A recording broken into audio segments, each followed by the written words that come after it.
कभी पॉलिथीन का इस्तेमाल वॉशिंग मशीन में करके देखा है? नहीं तो आज ही करके देखिएगा। ये स्पेशल हैक आपके बहुत सारे लाइट की बचत करेगा। कैसे?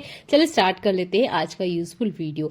इस तरह का पॉलिथीन हर घर में यूज आता है। अगर आपके पास ऐसा पॉलिथीन है तो भी चलेगा, अगर इससे अच्छी क्वालिटी का है तो वो लीजिएगा, वो ज्यादा अच्छे से काम करेगा। देखिए एक पॉलिथीन है मेरे पास। जब भी हम कुछ सामान मार्केट से लेकर आते हैं तो इस तरह का ना पॉलिथीन हमें मिलता है। इसकी क्वालिटी अच्छी होती है, इसलिए मैंने इसका यूज किया है। यहाँ पर मैंने इसे पूरा ही कट किया है, 2 पार्ट में कर लिया है। आप चाहे तो 3-4 पार्ट में भी कर सकते हैं। मुझे 2 ही पार्ट की जरूरत है, यानी कि 2 पॉलिथीन का जरूरत है। अब इसे हम वॉशिंग मशीन में कैसे इस्तेमाल करेंगे ये बहुत स्पेशल है। तो देखिए ये है ड्रायर। अभी ड्रायर में मुझे कपड़े सुखाने हैं, तो यहाँ पर आप देख सकते हो ये है फुटमेट। ठीक है, अब मुझे फुटमेट को भी यहाँ पर ड्राई करना है। जैसे कि मैं आपको 2 फुटमेट डाल के दिखा रही हूँ। ठीक है, आप 2 फुटमेट के साथ मैं चाहती हूँ कि और कपड़े इसके अंदर डालूं, पर मेरी इच्छा नहीं है। ये ही किचन डस्टर, मैं नहीं चाहती कि फुटमेट की जो स्मेल है वो मेरी किचन डस्टर में आए। ये किचन की जो डस्टर है उसमें किसी तरह का फुटमेट का कोई भी डस्ट या पार्टिकल आए। तो मैं क्या चाहती हूँ कि इसे सेपरेट करूं। इसके लिए आप इस पॉलिथीन का यूज कर सकते हैं। देखिए मैं इस तरीके से आपको लगा के दिखा रही हूँ।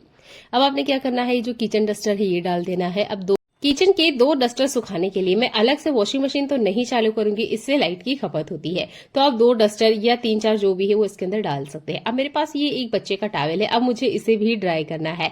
अब किचन डस्टर की स्मेल इसमें आ जाएगी अगर मैं डायरेक्ट इसके ऊपर ही डाल देती हूँ।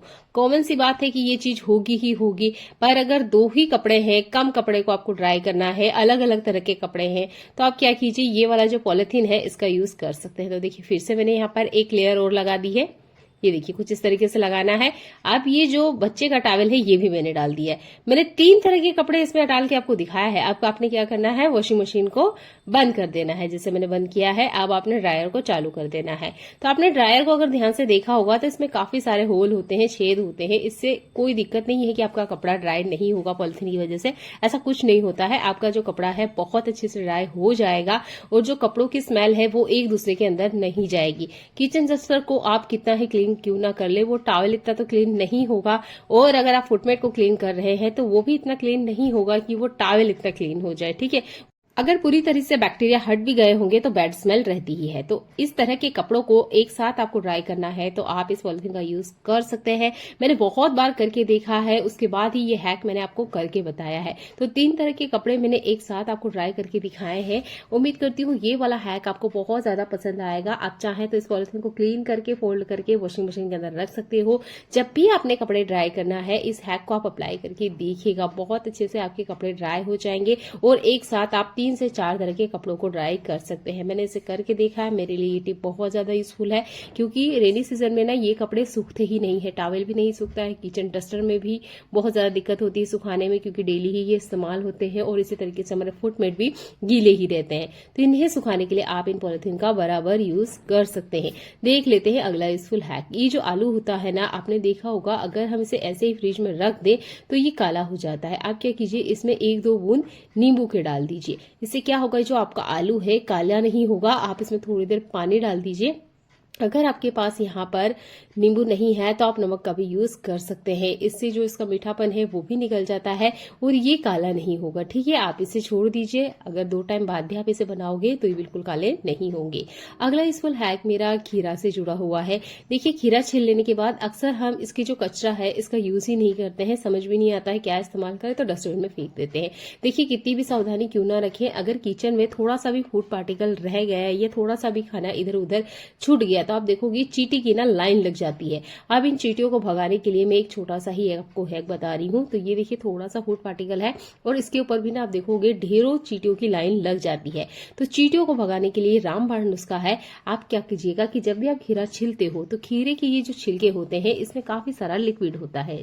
इसे आपने इस तरीके से जहां पे लाइन बनाती है चींटियां वहां पर डाल दीजिए। ये देखिए मैं डाल के दिखा रही हूँ आपको। इस तरीके से लाइन से आपने लगा देना है। आप इस तरीके से लगा दीजिए, आधे घंटे के लिए छोड़ दीजिएगा। इसके बाद आप देखोगे यहां से कभी ना आपको चींटी निकलते हुए नहीं दिखेगी, क्योंकि इस ककड़ी के अंदर जो रस होता है वो चींटियों की स्किन पे एलर्जी करता है। ये हमारी स्किन के लिए ठीक है, पर ये चींटियों की स्किन को एलर्जी करता है, उन्हें काफी तकलीफ होती है, जिसकी वजह से चींटियां यहां से निकलना बंद कर देंगी। बस आपने यहाँ पर कोई केमिकल या किसी तरीके से पानी से इसे नहीं धोना है। अगर आप धो दोगे तो फिर से आपको ये टिप करनी पड़ेगी। पर इमरजेंसी में आपको ये हैक बहुत ज्यादा पसंद आएगा। चींटियां गर्मियों के मौसम में बहुत ज्यादा परेशान करती है, तो आप इस वाले हैक को बराबर इस्तेमाल कर सकते हो। चींटियां इससे भाग जाती है, उन्हें काफी ज्यादा इचिंग होती है। देख लेते हैं अगला यूजफुल हैक। मैं एक चीज के लिए हमेशा परेशान होती हूँ, वॉशरूम में जब भी मुझे कपड़े धोना हो या बच्चों को नहलाना हो, तो ये जो साबुन वगैरह होते हैं ना, इन्हें खोलने में मुझे बहुत दिक्कत होती है। अब थोड़ी देर पहले ही मैंने कपड़े धोए और एक साबुन मुझे इसमें से निकालना था। अब मैंने अपनी पूरी ताकत लगा दी, फिर भी ये जो साबुन है खुलने का नाम ही नहीं ले रहा था। जैसे तैसे गुस्से में मैंने एक साबुन को खींच तान के निकाल लिया, पर मुझे इतनी ज्यादा इसमें ताकत लगानी पड़ेगी। उसके बाद मुझे बहुत ज्यादा इरिटेशन हुई। मैंने सोचा कि अब मैं ना कभी भी गलती से इस तरीके से साबुन नहीं रखने वाली हूँ, क्योंकि ऐसे रखने से ना जब भी आपको इसे खोलना होता है बहुत ज्यादा दिक्कत आती है, बिल्कुल खुलने का नाम नहीं लेते हैं। और उस टाइम एक तो इतनी जल्दी होती है सुबह सुबह, और ऊपर से ये साबुन ना खुले तो और अपने 2-3 मिनट टाइम बर्बाद हो जाते हैं। तो देखिए, इसके लिए मैं एक हैक बता रही हूँ। तो इसके ऊपर ये जो टेप लगाई जाती है, ये इतनी ज्यादा स्ट्रांग होती है कि जब तक आप इसे सीजर वगैरह से नहीं काटोगे ये खुलेगी नहीं। तो यहाँ एक साबुन को जैसे तैसे मैंने खींच के निकाल लिया था, पर अभी मैंने इसे खोला तो देखिए ये आसानी से खुल रहा है।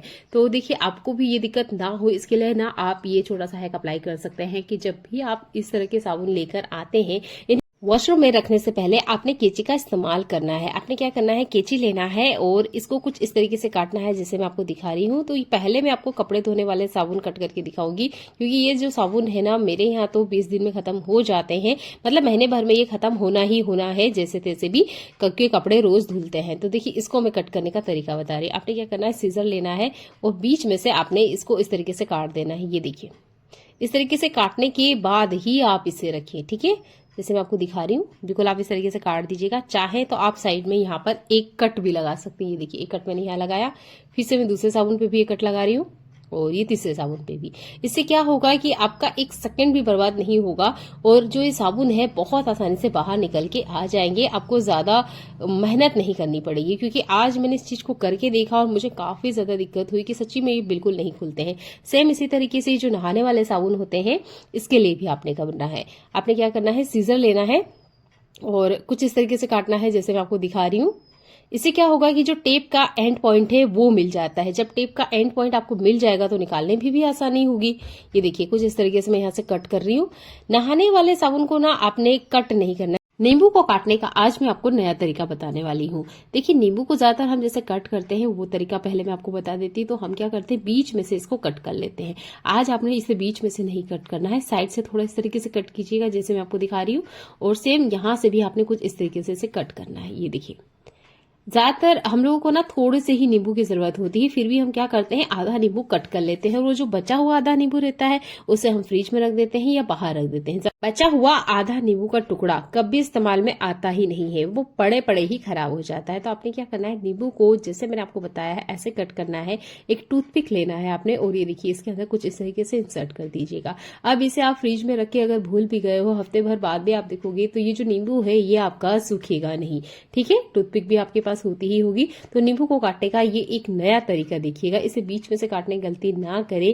अगर आधा खुला रह भी गया ना तो ये सूख जाएगा या फिर पड़े पड़े ही खराब हो जाएगा। पर अगर आपने थोड़े से ही क्वांटिटी में नींबू का रस चाहिए तो आप इस वाले हैक को जरूर अप्लाई कीजिएगा।